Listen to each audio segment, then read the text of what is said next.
आणि त्यांनी महिला अत्याचार आणि विकृतीमध्ये आता फक्त PhD मिळवणंच राहिलेलं आहे, डॉक्टरेट मिळवणंच राहिलेलं आहे. कारण की ह्या दोघांचीही नावं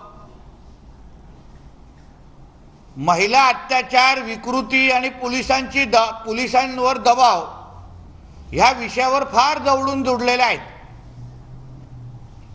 आज सकाळी छत्रपती संभाजीनगरमध्ये झालेलं आंदोलन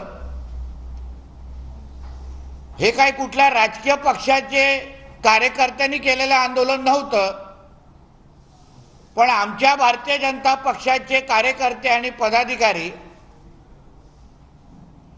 महाराष्ट्र आणि भारत देशाच्या मनातला जो प्रश्न आहे तो आदित्य ठाकरेला विचारायला तिथे गेले होते. आदित्य ठाकरेंनी पण त्या हॉटेलमध्ये लपण्यापेक्षा, पळ काढण्यापेक्षा त्याच्यामध्ये खरंच अगर हिम्मत असती, त्याच्या चारित्र्य अगर स्वच्छ असतं तरी बाहेर येऊन मग पोलिसांच्या प्रोटेक्शनमध्ये बाहेर या, आम्हाला काही हरकत नाही, पण बाहेर येऊन सांगायला पाहिजे होतं की दिशा सालियान प्रकरणाशी माझा काही संबंध नाही. 8 जूनला मी तिथे नव्हतो. मी तिच्या सामूहिक बलात्कार आणि तिच्या खुनामध्ये माझ्यावर होणारे आरोप हे खोटे आहेत, कारण का माझं टॉवर लोकेशन 8 आणि 13 जूनचं हे असं आहे. लहान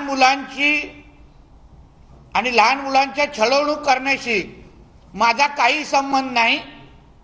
हे सरळ स्पष्ट अगर आदित्य ठाकरे बाहेर येऊन बोलला असता तर मग पोलिसांना लाठीचार्ज करायला लागलंच नसतं.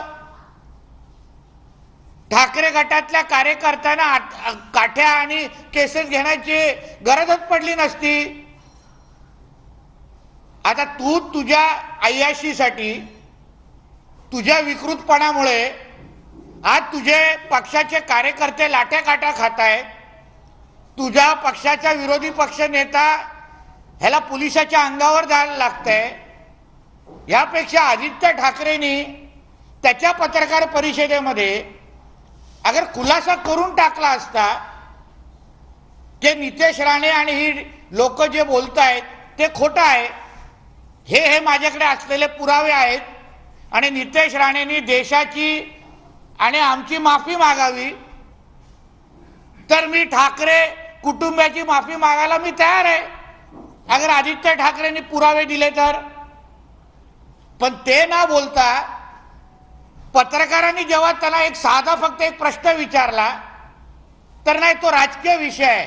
दिशा सालियान, सुशांत सिंग राजपूत हे खून प्रकरण आहे, सामूहिक बलात्कारचं प्रकरण आहे, अल्पवयीन मुलांवर केलेल्या छळाचं प्रकरण आहे, ते राजकीय प्रकरण नाही आहे.